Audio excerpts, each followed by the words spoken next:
everyone has a role to play, including corporations as well as individuals, in order for us to create the world we deserve. Imagine when young people have all the resources at their disposal, what kind of impact they can make on the world. Seeing them, put their bodies on the line, oftentimes for the protection and rights of someone that they may never meet.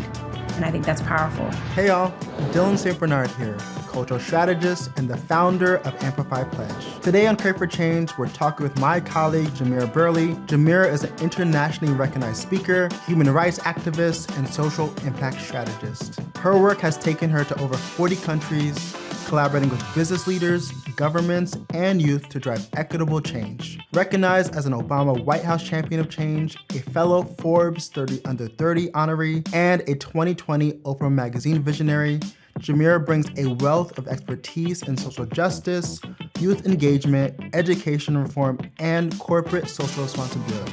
Not to bury the lead, but Jamira is a strategy director here at Amplify Pledge. As part of the leadership team, Jamira plays an instrumental role in guiding our direction as a network mobilizing individuals, brands, and organizations to advance social change using content. I often say it's at the intersection of art, storytelling, data, organizing, and policy where we see transformational change. Today, we're going to explore that beautiful and messy middle. Up next, Jamira Burley.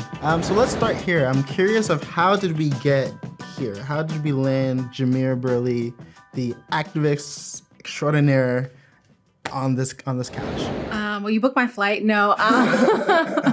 More importantly, I think I arrived at this moment similar to a lot of young people who were deeply impacted by something either happening directly to them or something that they saw online. And for me, it was something that happened directly to me. I am a born and bred native Philadelphian, and for me, I grew up in a community where there was a level of hopelessness that people almost wore like a winter coat. I grew up in West Philadelphia, went to the same high school as Will Smith, and I saw so much happening around me, from gun violence to criminal justice to just lack of access to food or healthy food options. And it wasn't until my brother Andre was shot and killed in 2005 that really removed the rose-colored glasses for me. It made me not only grapple with the fact that these things are happening in my community, but more importantly, that I, as a young person, can actually do something about it.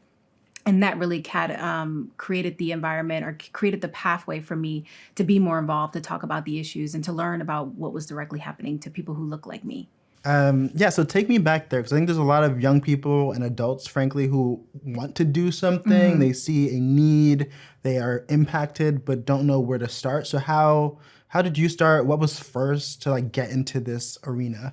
Well, I have to say, man, I was 15 when my brother was killed in Philadelphia, and I didn't think I had any power. I didn't think that I could do anything. But it actually took people within my high school, my principal and my counselor, who saw a change in my behavior. And I remember my principal sitting me down, and she was very sympathetic to what I had experienced. And she said, Jamira, you're extremely smart, extremely bright, and you can either choose to let this moment make you a victim, or you could do something about it. And that was the first time that I felt like I had the power to change the trajectory of my life. So I started an anti-violence program in my high school called the Panther Peace Corps, which is so ironic because Panthers are not known for being peaceful. But we trained high school students how to be violence interrupters, how to, monitor schools, how to be the advocates for students' rights. And that really transformed my high school to the point where it was recognized by the governor. We ended up implementing that program across the top 10 personally dangerous high schools in Philadelphia. And it kind of gave me a taste of what I could do with my voice, my experiences, and with other young people. And through that, I started to learn that violence is a symptom of much deeper systematic problems in our community.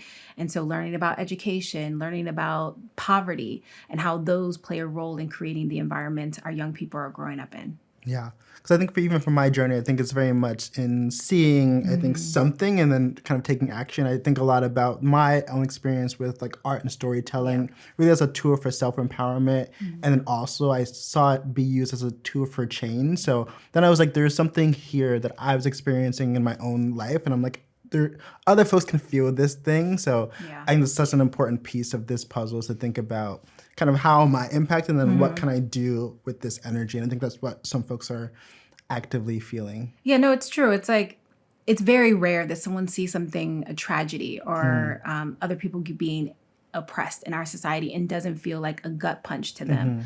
But it's like, how do you give folks the tools, the resources to be able to activate that? And whether it's something local that's happening in their house, organizing their family, organizing their school, organizing their block, or it's something more national, but giving young people the tools and resources to really, change their lives and change the lives of the communities that they live in. Yeah, and then let's kind of go deeper into that a little bit as well. It's thinking about there's so much happening at all times. It can feel overwhelming, particularly. I talk with a bunch of young people who again, want to be doing something, but where do I start? I don't even know if this will be really impactful. So how do you personally get that okay, I'm going to do this thing. I'm also going to take care of myself. But what does that look like for you? I think for me, it's a constant awareness of there's always going to be something happening, right? There's so many actors around the world playing a role in what world we live in. And I think you as an individual, whether you're a young person or an elder, needs to understand what lane do you want to play, what skills and resources or tools you have at your current disposal, whether that's talent, whether that's perspective, whether that's lived experience, whether that's resources that you can offer to the movement. And then identify, one, what areas are more authentic for you to talk about. Like for me, I've never worked in climate change. I can educate myself on it. I can look at the intersectionality of how it talks about other issues, but do I think I'm the best person to always speak on it? No. And so understand the issues as it intersect, but figure out the issues that are deep and core to who you are and the ones that you care about, and choose that lane. No one has the expectation that you are going to be the advocate for everything and anything, but we all have to unlearn the biases we've been taught about each other and then relearn how we need to show up for each other in order for us to create the community that we want to live in. Yeah, because I think that's what goes, to Amplify Pledge and what we're trying to do, which is the idea that everybody has a role in movement. Yep. I think often, and even before being in these spaces, I was like, oh, that's kind of separate from me. I'm like, I don't really know what movement work is, but it's been recognizing that we all have a component into this realm. So can you talk to me a little bit around kind of the vision that kind of got you interested around the work we're doing at Amplify Pledge? Yeah, no, I really appreciate that point about we all have a journey, a role to play in this work. So whether you are making the signs for the protest, whether you're organizing behind the scenes, whether you're organizing the food, we all play a role in that. And we don't have to be the one at the forefront, at the front of the march in order for us to have impact, which is why I was interested in Amplifying Pledge, right? It's the idea that not only can we highlight the work that is happening, could we find ways to kind of amplify the work that is happening, but also how do we activate young people in a way that really enables for them to take the resource that they're finding on our site to be able to go back to their communities and make real change? Because that's where it is, right? There's only so much work that individual organizations can do without working directly with those on the ground who really care about these issues, who, whether or not we're here for 10 days or 10 months, they are still going to be in those communities. And so for me, it's how do we amplify that work? How do we create authentic and solution-driven content that will force people to have those hard and ugly conversations in order for us to get closer to the solutions that we need? One of the things we're doing at Amplify Pledge is we're mobilizing individuals, which really means amplifying voices. And then we also have this brands and organizations. So I kind of want to talk to those folks who are speaking about the role we each have to play. I think sometimes brands can be, let's say, a little resistant to do some of the work that maybe needs to be done. So talking to those folks who they know stuff needs to be done, they know generally the role that they want to play, but they're at these brands and organizations and they have some sort of power as CSR leads or at DEI or just generally at a nonprofit. What is your message to them about the work that we're trying to do, which is really rooted in changing narratives and amplifying stories? Yeah, it's the idea of collective impact, right? And to your point, everyone has a role to play, including corporations as well as individuals, in order for us to create the world we deserve. And I think for folks who are in brands who are trying to figure out what that authentic way for their brands to show up, that's why it's important to work with organizations and companies like Amplify Pledge, is because we have the relationships on the ground. We know the issues that young people care about. And not only that, we have the cultural competence in order to have those nuanced conversations in a way that really drives us towards solution versus just talking about trauma just to talk about trauma. I think what brands need to realize is that they also have a role to play. They can't sit on the sidelines while the rest of the world is suffering. Their employees, their consumers, and their products live in the real world. And in many ways, a lot of them are afraid, right? They are afraid that they're going to offend someone. That's why it's really important for brands to talk about issues that are core to their brand, core to their audience, and to find their niche, right? That doesn't mean they have to be a part of every conversation, but it does mean they have to take an active role in ensuring that the real world is safe for their employees, their consumers to thrive in. And it's also important to note that, when you do good, it actually impacts your bottom line. There's a number of research out there that shows when brands actually care about their consumers and their employees, it actually increases their bottom line. So it's not just the nice thing or the sexy thing to do, it's actually the smart business thing to do. Exactly that, is that if you actually want to reach the people you say you want to reach, Yep. which is often young and multicultural folks in a lot of realms, you also have to be committed to something. I think there's a lot of brands who I think I even read something that a lot of brands are going quiet. And I think that's the exact thing that we don't need. Or also seeing other brands make some missteps because it's not culturally competent kind of materials and content. And then that kind of instills the fear. But I think if folks can really leverage the power of building campaigns with folks like Amplify Pledge and working with us, I think that's something we're very mindful of, is just really building for the moment and building with people. Yeah, so I think that's a really important point for folks to recognize, particularly on the brand side, is that to ultimately engage and center young and multicultural folks particularly, you're going to have to say something bold. But to your point, at the end of the day, or even in the short term, you're going to win. So I think there's often, I feel, this fear that folks see because there's some of these case studies aren't great, but that's often because these brands don't have the connections to building really thoughtful And authentic. and authentic strategies. Yeah, no, that's so true. And young people have a really long memory, right? These young people are really being very critical about what brands they want to associate with, not just the ones they want to work at, but also where they're purchasing their product. They are speaking with their dollars. And if brands don't, listen, they can lose out on an entirely new and emerging, I think, audience. Yeah. And that's another thing about the buying power of Gen Z and increasing Gen Alpha. That's something that folks will really need to consider, is that this is not just a generation that's just doing things on TikTok. These are folks who are actively purchasing things. So I think the quicker Or that not folks, purchasing things, or not right? purchasing things, Yeah. right? Your experience, ranges from being in nonprofits to being on the brand side to doing consulting. So I'm curious about, now we're adding like this real need around storytelling and narrative. So can you talk to me about this interesting intersection that you play in and why you think it's so important to really mix them all together? Yeah, no, that's a really great point. For me, in working in all of those different segments, I came to realize that a lot of those, whether you're talking about nonprofit, government, or even the private industries, are working in silos. And there's no way to create real sustainable change unless it's around collective impact. It's about, putting young people at the center of change. It's around amplifying their voices to sustain that work.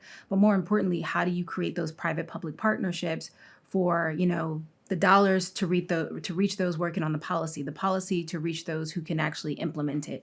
And that is where we can see real change. And I think Amplify really helps to kind of bring all of those communities together in a really beautiful way to tell those stories, not one that centers around trauma, but one that centers around hope and opportunity and what is the work that is currently happening despite all the attacks that we have happening against our rights right now. Yeah. And I think that's a huge part of why we started Amplify Pledge, was to really give folks these stories and really have folks own their own narrative. So that kind of is at the core, is young people owning their own narratives. Being the experts of their own experience. Exactly. Yep. And I think that's a huge piece. And then I think one of the pieces that I saw particularly in the nonprofit space is that we're all working theoretically on the same issues and movements, but we're actually not talking with one another. And we're not aligning around like, what is our shared narrative and what are those moments that we're going to be, as a movement, talk about these things. So a piece of this to us is really ensuring that when something happens, we're all coordinated in terms of messaging, because that is a huge part of the battle. Especially when the opposition are so good at messaging. And I think, Amplify being really good at recognizing that the reason why young people need to be at the center of change is because we're missing that story level kind of authenticity that actually speaks to those who are going to maintain this work for the long run, and who are going to really drive change in a really authentic way. So, I'm excited about what's to come, because we've already seen what happens when what young people can do with little or no resources. Imagine when young people have all the resources at their disposal, what kind of impact they can make on the world. Yeah. And I think that's part of a huge thing around Amplify Pledge, is ensuring that we're telling those stories and then also building up the creative capacity of the movement. So, we're also building up what we're imagining as hundreds of young creatives being able to do this work. And I think imagine what that can bring to all of these different movements and organizations. That's really, really the core of the vision. Hope with action, ideally. Yes. Hopefully.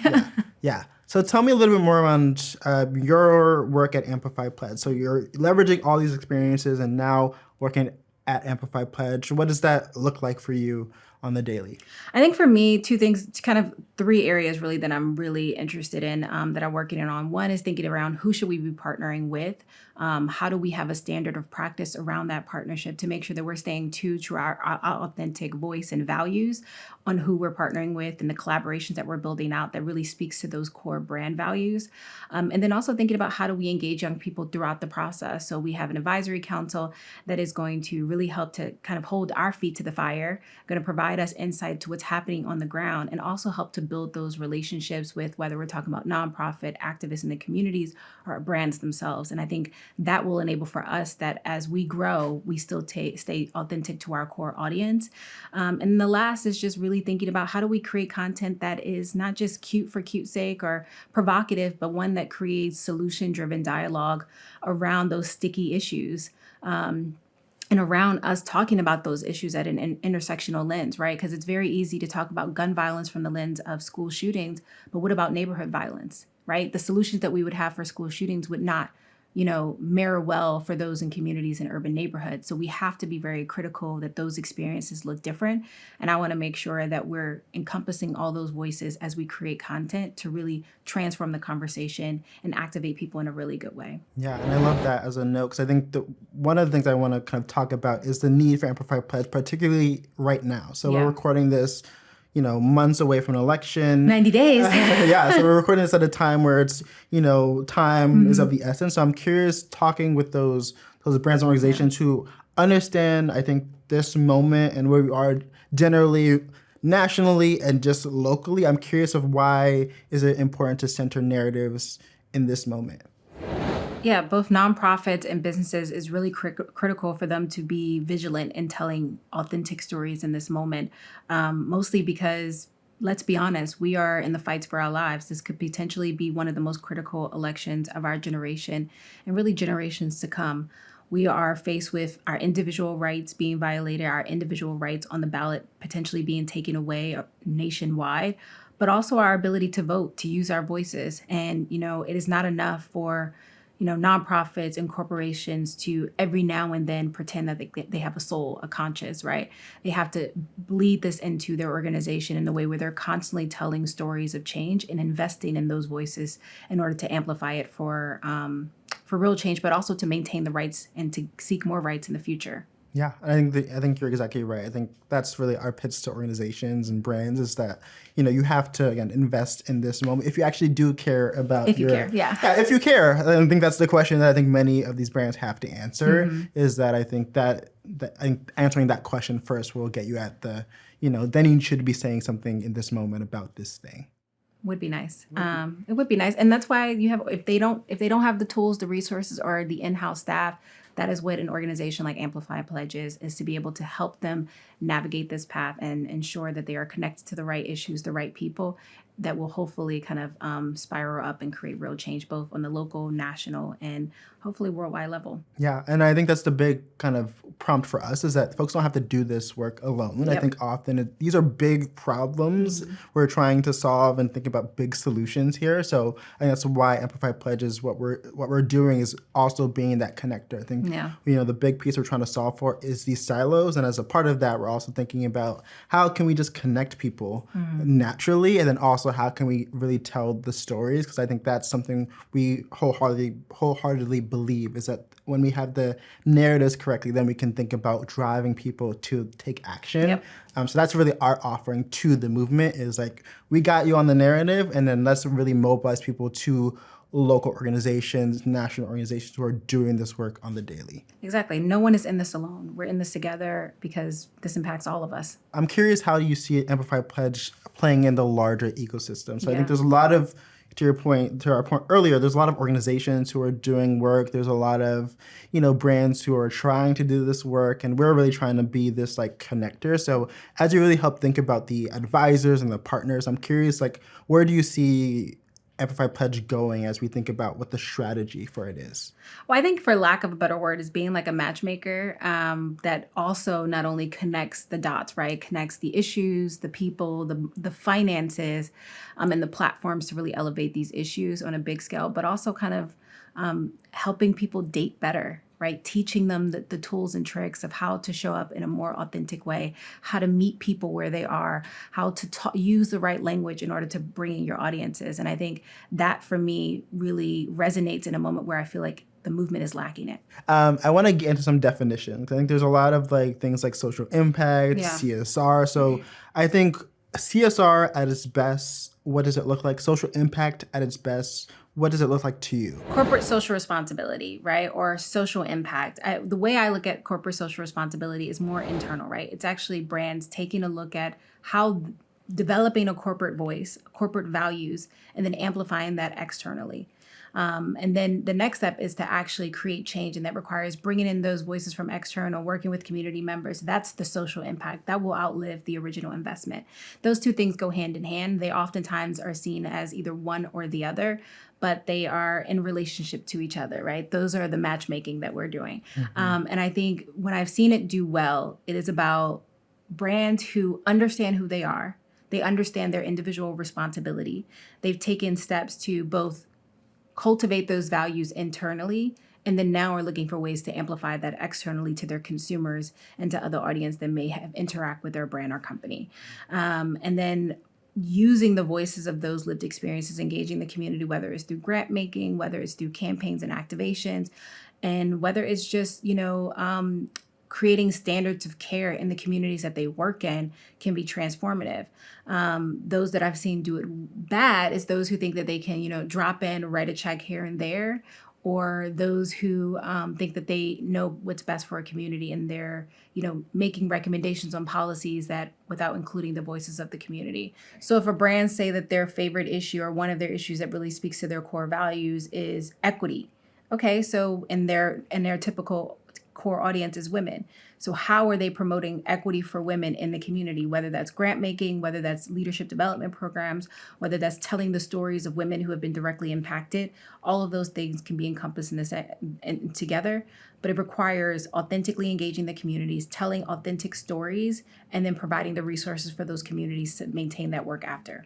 So it requires a brand really doing at least 4 things, right? It means unlearning their biases, relearning what is actually happening in the communities that they care about, listening to the audiences, thinking about how they can incorporate those same values internally, and then looking for ways to amplify those values into the community. So again, policy, practice, grant making, giving those resources back to those who can actually create change, and then using your internal power to amplify that change to a larger audience. You have been in-house at brands. So I'm curious, like, what have you learned from being on the corporate social responsibility arm of things?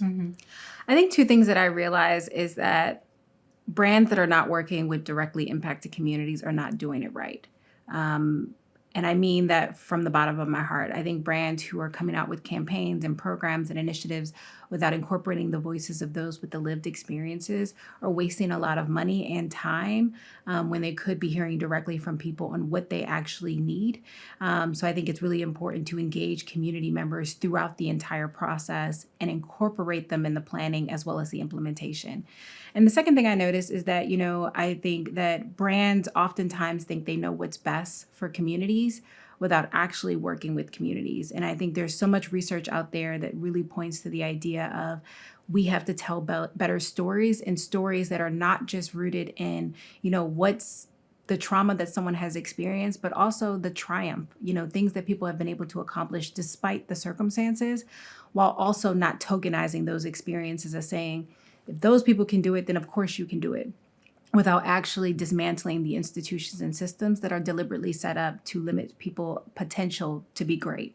So I think brands have to both work with community while also putting pressure on those institutions that are causing harm. Yeah, I think you're underlying this the power of storytelling in that as well. It's just that that's an important piece, and often, to me, often a low-hanging fruit for some of these Yeah. brands is to really ensure that we're thinking about how folks are passing the microphone to these folks. There's so many people doing great work, but the barrier to kind of do more of that great work is actually in the narrative. And I think a lot of brands are really well positioned to be doing some of that just as a starting point to engage further. Yeah, and it allows for the nuance of these issues, right? They're not like siloed issues. They're issues that impacts all of us in some way and very differently. So I think, brands who are being more intentional about telling more authentic stories from the lens of those directly impacted without using versus using like a celebrity voice or a celebrity mascot to kind of be the voice of those communities, I think has shown, we've seen many examples that those brands have been much more successful in not just coming off more authentic, but also creating change that will outlive their original investment. Yeah, love that. And then as folks really think about their 2025, so Yeah. we're about to skip through time a little bit, but like as we think about post-election, post-everything, what should brands and organizations really consider as they think about their 2025 strategy?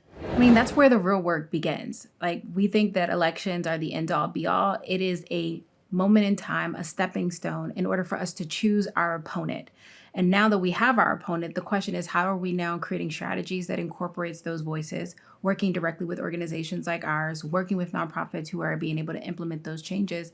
And then how do we tell stories at the beginning of the process while also at the end to highlight what we've been able to accomplish together to create that collective impact? So 2025 really has to be about us amplifying the impact we previously made while now evaluating what that should look like for the future as we enter a new version of America, but also the world is changing around us, mostly due to the pushback and authenticity of young people. As brands really consider what they want to do on civic engagement, like what are the things that they should consider in that pursuit? Well, I think it looks differently depending on where they are, right? Like if they're a local brand, a national brand, depending on what communities they care about, I think at the very least, what they should be considering about is how do we educate folks on the issues, right? How do we create space for us to talk about the issues that are impacting people today? And then also, how do we create pathways for people to be a part of the conversation to create the change that they want? I think those two things are base level. And then each brand, depending on their level of engagement, their needs, their desires, will figure out their ways. Some will create grant making programs. Some will create content. Some will give technical assistance and technology in order for people to tell their own stories. Some people will divest from programs and initiatives that are actually harmful to those communities. Some people will do all of those things, but at the very least, we all need to better educate ourselves on how communities are being impacted by the real issues, and then how can we create space for folks to understand their talents to be able to show up and be a part of the process. Yeah. So really thinking about those folks who don't classify themselves as activists, I'm curious if we can talk to them. Like, what would you suggest they do to really get engaged and amplify with us? Like, what is your message to them? Yeah, I think we're all activists. I mean, are you a professional activist? I think is the question, right? Do you dedicate your entire waking moment to advocating for something? Maybe not, and that's okay. But we all have a role to play. And sometimes that role is just unlearning within ourselves the biases, because that can impact how we move through the world, our interactions with people. Or it could impact, how we show up in the work and the opportunities we provide to other people. But I do think that in our efforts of creating a more collective community effort and ensuring that everyone has the resources and tools they need, it is required for all of us to use our talent, our resources when possible to move the needle forward. So that can be donating, that can be retweeting, reposting, that can be working with your local school board, that can be volunteering 10 hours a month at a local community organization, or that can be donating through your organization to a local community organization. There are ways in which each and every one of us can play our part based on our talents, based on our resources, and also based on our time. You just have to choose your lane, but never think that you don't have a role to play or there's a responsibility you have as a citizen, as a person who lives on this earth, to ensure that we preserve it for future generations and also for ourselves. Yeah, I think that's also part of Amplify Pledge, is that we're now building for individuals as well, so anybody can take the pledge, which really means that we're giving you what you would need to amplify across social. So there's so much power, and I think sometimes activism and advocacy feels so large,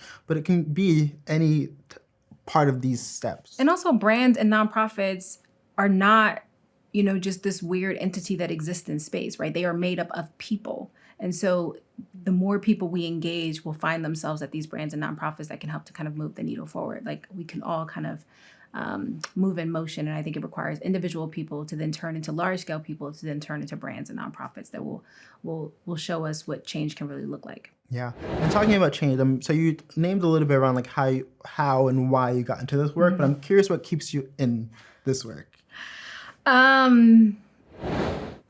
What keeps me in this work? I think what keeps me in this work is young people. It's constantly seeing amazing examples of how young people can change their own lives, but also the lives of their communities with little to no resources or recourse.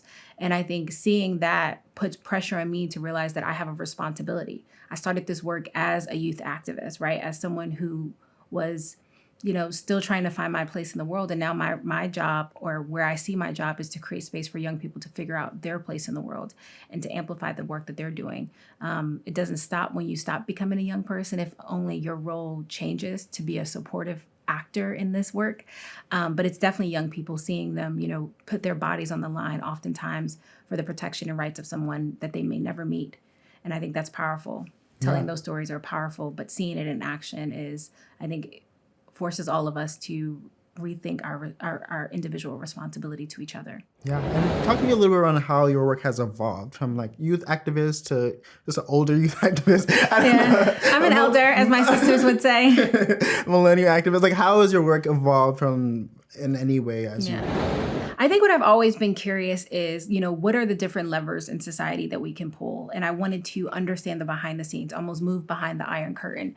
I started my work working in nonprofits, then I worked for the School District of Philadelphia, later went on to work in city government.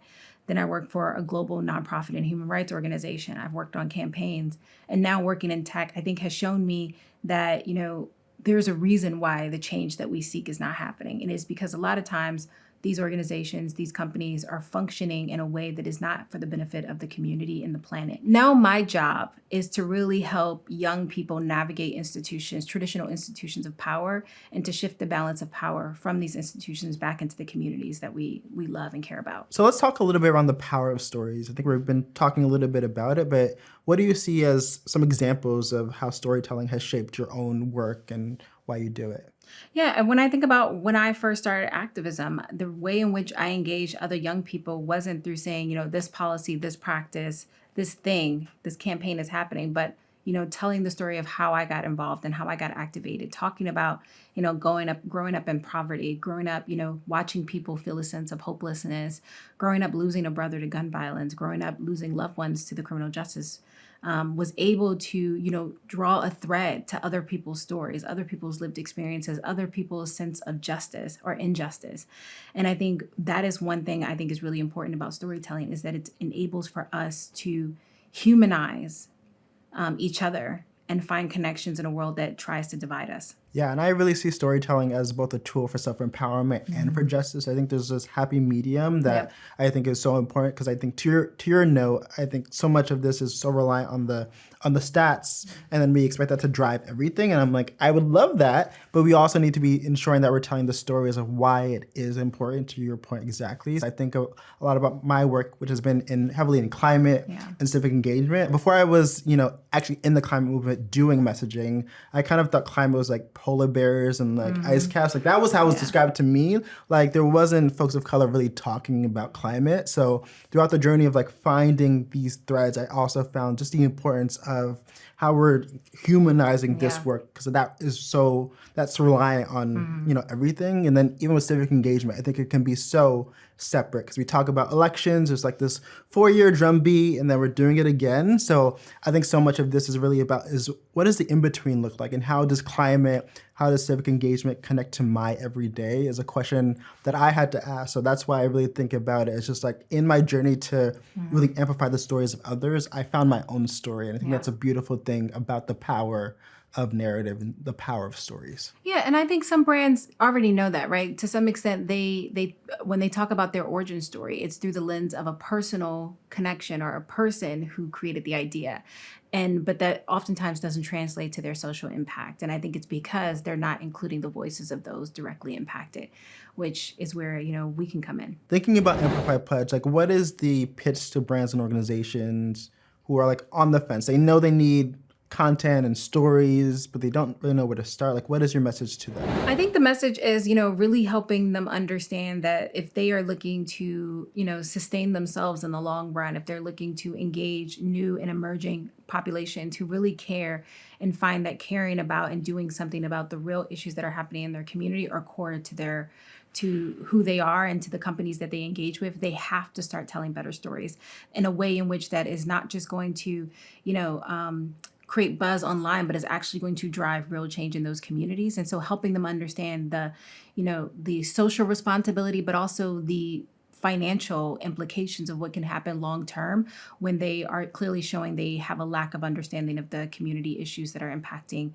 their consumers and their employees. This is not, again, the cute thing to do. This is about creating long-term sustainability in order the longevity of their organization or their company, because young people care about issues. They feel like it is deeply tied to their internal values, and it is going to be deeply connected to where they decide to work, where they decide to purchase, and who they're going to hold accountable, right? It's not enough for brands to just, every now and then to tweet the right thing or to repost something.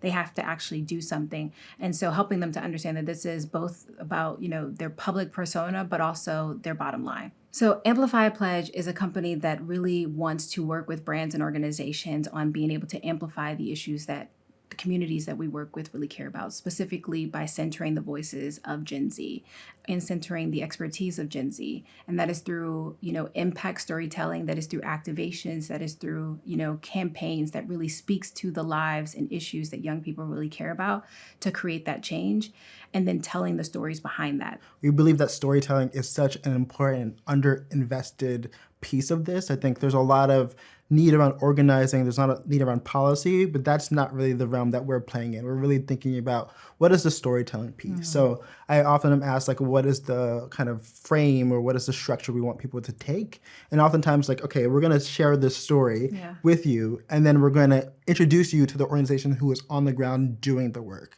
I think, again, that piece is often I've just found missing, is that we really, those folks need people mobilized with them, but there also is not the infrastructure to ensure that those stories are being told. So Amplify Pledge really exists as the in-between to those stories. A lot of brands don't understand their internal voice, right? They don't understand how that can be translated externally. A lot of brands are afraid to misstep, right? They are afraid to be canceled, right? Cancel culture.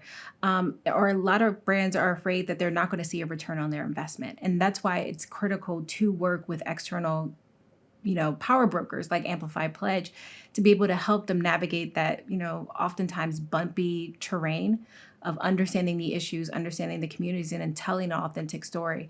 So I think for those who are hesitant, it really just requires them being willing to have an open conversation and then trust us to steer them in the right direction to create the kind of change that is really going to be both transformative to, their employees, their consumers, but for the world.